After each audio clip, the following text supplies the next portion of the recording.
नमस्ते बच्चों, GD MBBS school online classes में आपका स्वागत है। आज हम कक्षा 8 में पढ़ेंगे पाठ 11, जिसका नाम है सावित्री बाई फूले। पहले इस पाठ का हम परिचय देख लेते हैं। शिक्षा हमारा अधिकार है। हमारे समाज में कई समुदाय इससे लंबे समय तक वंचित रहे। उन्हें इस अधिकार को पाने के लिए लंबा संघर्ष करना पड़ा है। लड़कियों को तो ज़्यादा अवरोध झेलना पड़ता रहा है। यानी शिक्षा हमारा अधिकार है, फिर भी क्या है, हमारे समाज में कई समुदाय इससे लंबे समय तक वंचित रहे, अर्थात उन्हें शिक्षा नहीं मिली। उन्हें इस अधिकार को पाने के लिए लंबा संघर्ष करना पड़ा और लड़कियों को तो और ज़्यादा अवरोध अर्थात बाधाएं झेलनी पड़ी। प्रस्तुत पाठ इस संघर्ष का नेतृत्व करने वाली प्रातः स्मरणीय अर्थात जिनको सुबह प्रातः याद किया जाए और जिनके कार्यों का अनुसरण किया जाए ऐसी महिला शिरोमणि सावित्री बाई फूले के योगदान पर केंद्रित है। तो उनके सावित्री बाई फूले के योगदान पर केंद्रित है यह पाठ। उनके योगदान के विषय में बताया गया है। देखिए, ऊपरी निर्मित चित्र पश्चात, ऊपरी यानी ऊपर, निर्मित यानी बनाया हुआ, ऊपर बनाया हुआ चित्र पश्चात यानी देखिए। तो ये देखो ऊपर चित्र दिखाया गया है। यह एक मार्ग है इतना दूर से, और यहाँ पे ये क्या है, सावित्रीबाई फूले एक शिक्षिका है जो इतना मार्ग तय करके यहाँ विद्यालय में पढ़ाने आती है। तो इसमें बताया गया है, ऊपरी निर्मित चित्र पश्चात, ऊपर दिखाए हुए चित्र को देखिए। इदम चित्र कस्यचित् पाठशालायाः वर्तते। यह चित्र किसी पाठशाला का है, अर्थात यह चित्र किसी पाठशाला का है, विद्यालय का है। इयं सामान्य पाठशाला नास्ति। यह कोई सामान्य पाठशाला नहीं है। इयम् अस्ति महाराष्ट्रस्य प्रथम कन्या पाठशाला। यह है महाराष्ट्र की प्रथम कन्या पाठशाला, अर्थात जिसमें कन्याओं को, लड़कियों को शिक्षा मिले, वो कन्या पाठशाला। तो यह है महाराष्ट्र की प्रथम यानी पहली कन्या पाठशाला। एका शिक्षिका गृहात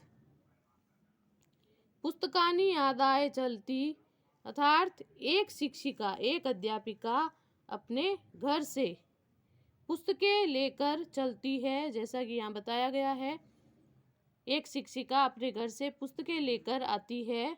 मार्गे कश्चित् तस्या उपरि धूलिं कश्चित् च प्रस्तर खंडान, अर्थात मार्ग में, रास्ते में, कश्चित् यानी कोई, उसके ऊपर, धूलि यानी धूल या मिट्टी, और कश्चित् यानी कोई उस पर, प्रस्तर खंडान यानी पत्थर के टुकड़े।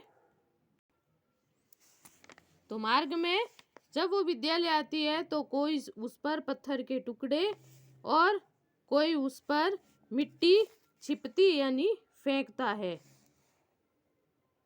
परम सा स्वदृढ़ निश्चयात न विचलती, परंतु वह अपने दृढ़ निश्चय से कभी विचलित नहीं हुई, अर्थात नहीं हटी। लेकिन फिर भी वह कभी भी अपने दृढ़ निश्चय से, अर्थात जो उसने ठान लिया है, निश्चय कर लिया है, उससे वह कभी भी विचलित नहीं हुई, नहीं हटी। स्वविद्यालय कन्या भी सविनोदम आलपंती, सा अध्यापने संलग्ना भवती।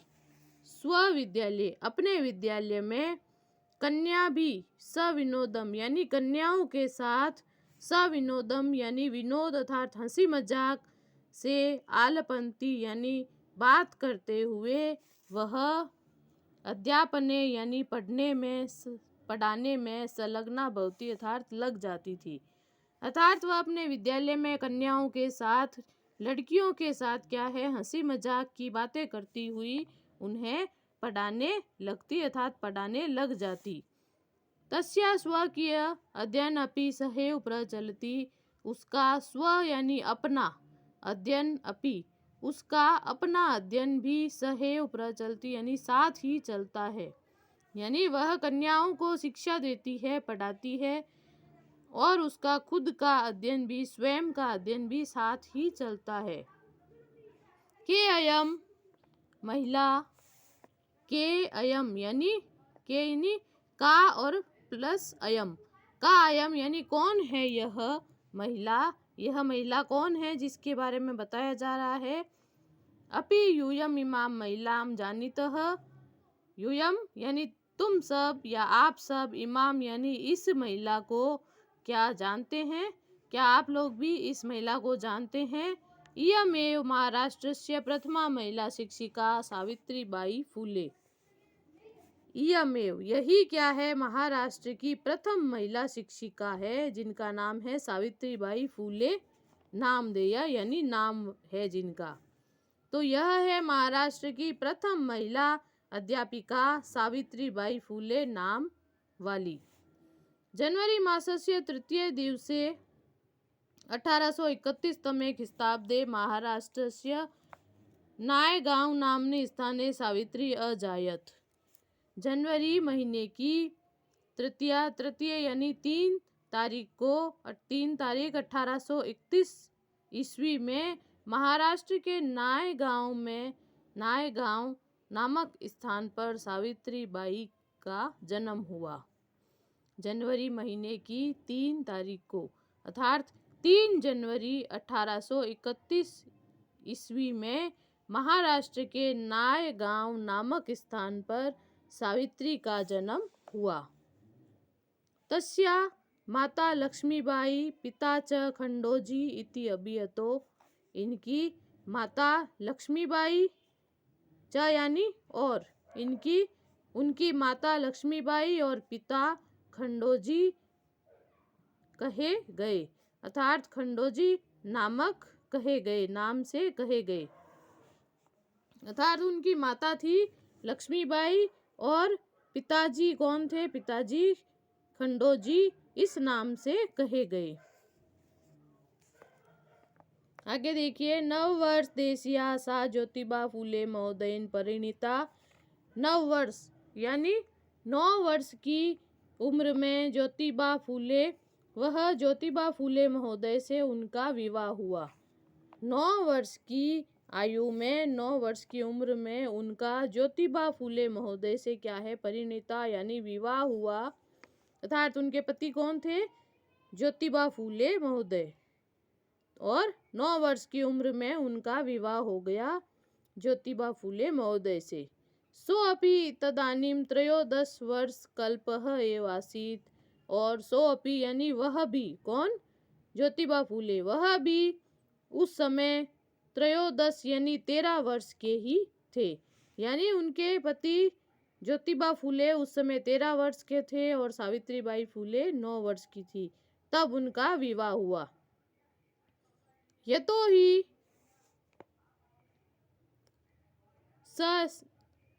स्त्री शिक्षाया प्रबल समर्थकः आसीत्, क्योंकि वह भी क्या है, स्त्री शिक्षा के क्या है, प्रबल समर्थक थे, वह भी स्त्री शिक्षा के समर्थक थे, स्त्री शिक्षा चाहते थे। अतः सावित्र्या मनसि स्थिता अध्ययना अभिलाषा उत्साह प्राप्तवती, और उनके पति क्या थे, स्त्री शिक्षा के समर्थक थे, इसलिए सावित्रीबाई के मन में स्थित अध्ययन की अभिलाषा और उत्साह उन्हें प्राप्त हुई अर्थात वह स्त्री शिक्षा के समर्थक थे, इसलिए सावित्रीबाई के मन में भी स्थित अध्ययन की अभिलाषा और उत्साह उन्हें प्राप्त हुआ। इतः परम साग्रह आंग्ल भाषाया अपि अध्ययनम कृतवती, और इति ही परम सा, और क्या है, उनके आग्रह पर, साग्रम उनके आग्रह पर, आंग्ल यानी अंग्रेजी भाषा का भी उन्होंने अध्ययन किया। उनके आग्रह पर सावित्रीबाई ने सावित्रीबाई के आग्रह पर उन्होंने अंग्रेजी भाषा का अध्ययन भी किया।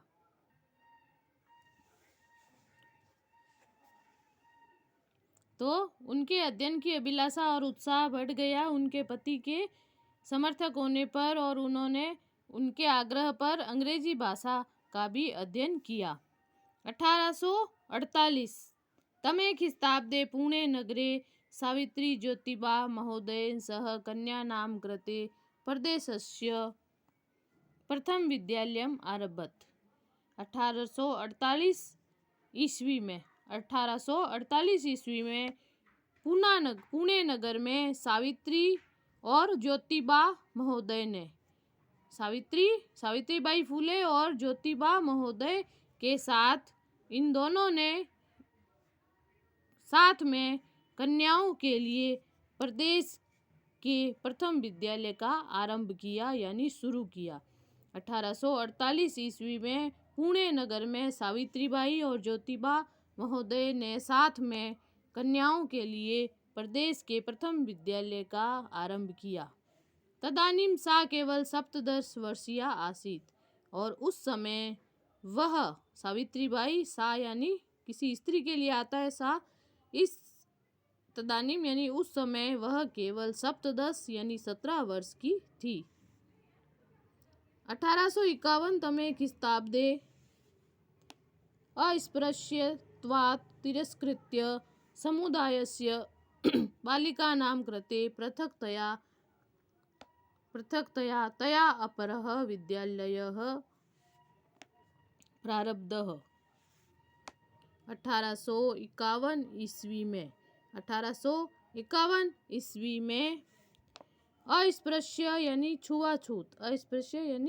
छुआछूत से तिरस्कृत्य यानी तिरस्कार होने के कारण, अपमानित होने के कारण, छुआछूत के कारण तिरस्कृत हुए, अपमानित हुए समुदाय की बालिकाओं के लिए उन्होंने पृथक्तया यानी अलग से दूसरा विद्यालय प्रारंभ किया गया। यानी 1848 में तो उन्होंने पुणे नगर में सावित्रीबाई और ज्योतिबा महोदय ने एक साथ में कन्याओं के लिए प्रदेश का प्रथम विद्यालय आरंभ किया, और उस समय वह 17 वर्ष की थी। और 1851 ईस्वी में उन्होंने छुआछूत से तिरस्कृत होने के कारण समुदाय की बालिकाओं के लिए, तिरस्कृत समुदाय की लड़कियों के लिए, कन्याओं के लिए उन्होंने अलग से दूसरा विद्यालय प्रारंभ किया, शुरू किया।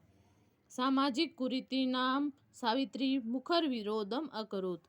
सामाजिक कुरीतियाँ जो पर्दा प्रथा, दहेज प्रथा आदि, विधवा प्रथा, ये सब जो कुरीतियाँ होती है, ये सामाजिक कुरीतियाँ हैं जो वर्षों से चली आ रही है। तो सामाजिक कुरीतियों का सावित्रीबाई ने प्रबल विरोध किया, इन्होंने विरोध किया। विधवानां शिरोमुंडनस्य निराकरणाय सा साक्षात् नापितै मिलिता। विधवानाम अर्थात विधवा औरतों के शिरोमुंडन यानी सिर मुंडन, जो विधवा औरतों के पहले सिर का मुंडन कराया जाता था, बाल उतराए जाते थे, तो वो उसके बारे में बताया गया है कि विधवाओं के सिर मुंडन के निराकरण के लिए यानी उसको दूर करने के लिए वह साक्षात नापिते यानी नाइयों से मिली, अर्थात मुंडन करने वाले नाई होते हैं, तो विधवाओं के सिर मुंडन के निराकरण के लिए वह साक्षात नाइयों से मिली। फलतः केचन नापिता अस्य रूढौ सहभागिताम् अत्यजन। और जब वह मिली तो फलतः अर्थात फलस्वरूप कुछ नाइयों ने इस रूढौ यानी इस रूढ़ी अर्थात इस परंपरा में सहभागिता अर्थात भाग लेने को, सहभागिता को ही त्याग दिया, अर्थात कुछ नाइयों ने इसमें भाग लेना ही त्याग दिया। एकदा सावित्र्या मार्गे दृष्टं यत् कूपं निक्षा शीर्णवस्त्रावृता तथा कथिताः निम्नजातीया काश्चित् नार्यः जलपातुं याचन्ते स्म। एक बार सावित्री ने मार्ग में रास्ते में देखा कि कूपनिक्सा कुएं के पास, एक कुएं के पास शीर्ण वस्त्रा यानी फटे पुराने वस्त्रों में तथा कथित अर्थात शीर्ण फटे पुराने कपड़ों में कही जाने वाली निम्न जाति की कुछ नारियां जल पीने के लिए याचनते स्म यानी मांग रही थी। एक बार सावित्री ने मार्ग में देखा कि कुएं के निक्सा यानी पास में कुएं के पास शीर्ण वस्त्र यानी फटे पुराने वस्त्रों में कही जाने वाली निम्न जाति की कुछ स्त्रियों को जल पीने के लिए जल मांगते हुए देखा, पीने के लिए जल मांग रही थी, यह देखा। उच्च वर्गीय उपहास कुर्वंत, और उच्च वर्ग की स्त्रियां क्या है, उपहास कर रही थी। उच्च वर्ग की स्त्रियों को उपहास करते हुए कुपात यानी कुएं से जल निकालने के लिए अवार्यन यानी मना कर दिया गया। और जब वह जल पीने के लिए मांग रही थी तो उच्च वर्ग की स्त्रियों ने उसकी हंसी उड़ाते हुए उपहास करते हुए कुएं से जल निकालने के लिए मना कर दिया। सावित्री एतत् अपमानम सोढुम न शक्नोत, सावित्री यह उपमान सहन नहीं कर सकती।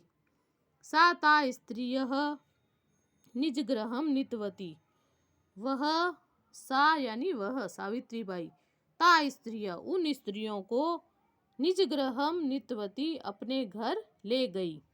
तडागम दर्शयित्वा कथयत च यत यथेष्टम जलम नयेत, और तडागम यानी तालाब, तडागम यानी तालाब, तालाब दिखाकर अकथयत च तालाब दिखाकर और कहा, उसे उन स्त्रियों को तालाब दिखाकर उन्होंने कहा यथेष्टम जलम नयतः, यथेष्टम यानी जितना चाहिए, जल नयतः यानी ले जाओ।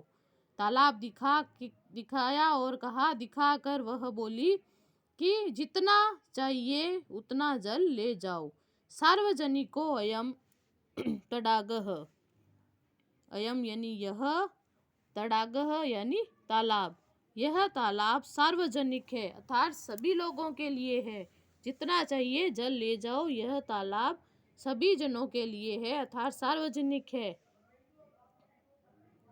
अस्मात् जल ग्रहणे नास्ति जाति प्रबंधनम, इसमें से जल ग्रहण करने में, पानी लेने में कोई भी जाति बंधन नहीं है।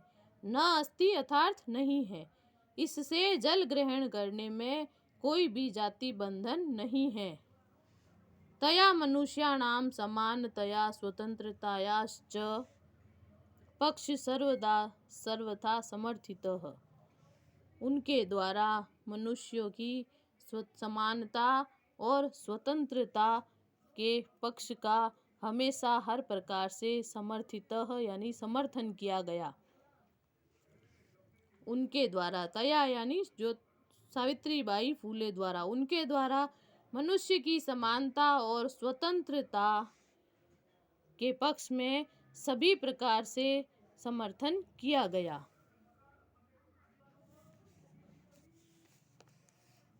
आगे देखिए,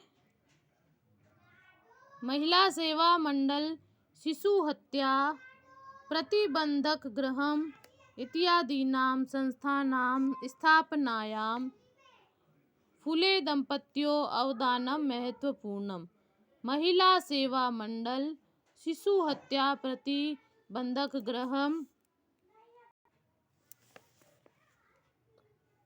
महिला सेवा मंडल शिशु हत्या प्रतिबंधक गृह इत्यादि संस्थाओं की स्थापना के लिए फूले दंपतियों अर्थात फूले पति पत्नी ने योगदान क्या है, महत्वपूर्ण है। महिला सेवा मंडल और शिशु हत्या प्रतिबंधक गृह इत्यादि यानी ये दो नाम वाली क्या है, संस्थाएं हैं। महिला सेवा मंडल और शिशु हत्या प्रतिबंधक गृह इत्यादि यानी ये सब संस्थाओं, इन संस्थाओं की स्थापना के लिए फूले दंपति अर्थात सावित्रीबाई फूले और उनके पति दोनों की क्या है, दंपति अर्थात उन पति पत्नी का योगदान इनमें महत्वपूर्ण है। इन संस्थाओं के निर्माण में इन दोनों का योगदान महत्वपूर्ण माना गया है। सत्यशोधक मंडलस्य गतिविधिषु अपि सावित्री अतीव सक्रिया आसीत्। सत्यशोधक मंडल की गतिविधियों में भी सावित्री का सावित्री अत्यधिक सक्रिय थी, अर्थात उसमें अत्यधिक कार्य करने वाली थी, सक्रिय थी। अस्य मंडलस्य उद्देश्य आसीत् उत्पीड़ितानां समुदायानां स्वाधिकारान् प्रति जागरणम् इति। और सत्यशोधक मंडल की जो गतिविधियां थी उसमें सावित्री बाई फूले क्या है, अत्यधिक सक्रिय थी। क्योंकि इस मंडल का मुख्य उद्देश्य क्या था, इस मंडल का उद्देश्य था कि पीड़ित समुदायों अर्थात जो समुदाय जिस जाति वाले पीड़ित है उनको अपने अधिकारों के प्रति जागरूक करना, उन्हें जागृत करना। तो सत्यशोधक मंडल की क्या है, इस मंडल का उद्देश्य था पीड़ित समुदायों को अपने अधिकारों के प्रति जागृत करना। सावित्री अनेका संस्थान प्रशासन कौशल संचालितवती। सावित्री ने अनेक संस्थाओं और प्रशासन कौशल का संचालन किया। सावित्री बाई ने अनेक संस्थाओं और प्रशासनों को संचालित किया। दुर्भिक्ष काले प्लेग काले च सा पीड़ित जनानाम अश्रांत विरल च सेवाम अकरोत्। दुर्भिक्ष काले, दुर्भिक्ष होता है अकाल पड़ना, पानी की कमी होना, अकाल पड़ना। उन्होंने दुर्भिक्ष काले अर्थात अकाल के समय, प्लेग के समय, प्लेग एक रोग है, महामारी फैली थी जब प्लेग की, तो दुर्भिक्ष काले अर्थात अकाल के समय में और प्लेग के समय में उन्होंने पीड़ित जनानाम, पीड़ित लोगों का अर्थात जो अकाल से और प्लेग से पीड़ित हुए उन पीड़ित जनों का अश्रांत यानी बिना थके हुए, श्रांत यानी थक जाना, अश्रांत यानी बिना थके हुए लगातार उनकी सेवा की। तो सावित्री ने अनेक संस्थाओं को कुशलता से क्या है, संचालित किया और प्लेग के समय और अकाल के समय और प्लेग के समय पीड़ित लोगों का बिना थके बिना रुके क्या है, उनकी सेवा की। सहायता सामग्री व्यवस्था यही सर्वथा प्रयासम अकरोत्। और उन्होंने सहायता सामग्री की व्यवस्था के लिए भी क्या है, सब प्रकार से प्रयास किए। महारोग प्रसार काले सेवारता सा स्वयं असाध्य रोगेण ग्रस्ता 1897 तमे ईस्वीयाब्दे निधन गता। महारोग प्रसार काले, महारोग प्रसार के समय उसमें सेवारत अर्थात सेवा करती हुई, महारोग फैलने के समय वह सेवा करती हुई स्वयं भी क्या है, स्वयं भी असाध्य रोग से पीड़ित हो गई और 1897 ईस्वी में उनका निधन हो गया। अर्थात लोगों की लगातार सेवा करती हुई वह भी महारोग प्रसार के समय अर्थात अत्यधिक रोग फैलने के समय वह भी क्या है, असाध्य रोग से पीड़ित हो गई और 1897 ईस्वी में उनका निधन हो गया, उनकी मृत्यु हो गई। साहित्य रचनाया अपि सावित्री महीयते, साहित्य रचना में भी सावित्री क्या है, महान है। तस्या काव्य संकलन द्वय वर्तते, उनके काव्य संकलन द्वय यानी दो है, उनकी भी क्या है, काव्य रचनाएं, दो काव्य लिखे गए हैं। काव्य फूले सुबोध रत्नाकर चेति, और वो दो काव्य कौन से हैं, काव्य फूले, एक का नाम है काव्य फूले और सुबोध रत्नाकर। भारत देशे महिलोत्थानस्य गहना व बोधाय सावित्री महोदयाया जीवन चरितम अवश्यम अध्येतव्यम।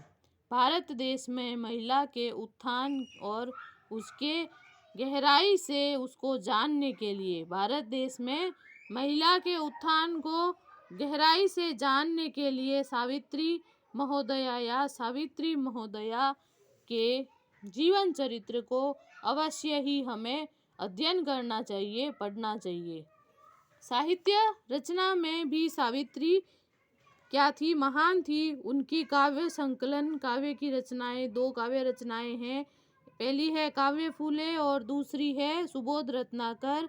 भारत देश में महिला उत्थान के गहन अवबोधाय गहराई से जानने के लिए, महिला उत्थान के गहन अवबोध के लिए या जानने के लिए सावित्री महोदय के जीवन चरित्र को हमें अवश्य ही पढ़ना चाहिए। अर्थात उन्होंने महिलाओं के लिए जो किया है उसे जानने के लिए हमें उनके काव्य पढ़ने चाहिए। ये हमारा पाठ हुआ। अब इसके शब्दार्थ देख लीजिए आप।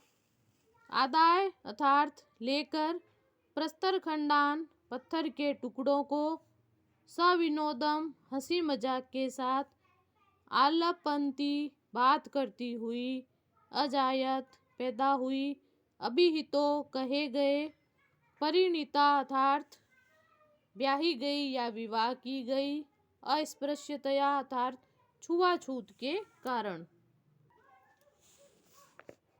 प्रारब्ध यानी आरंभ किया, शुरू करना।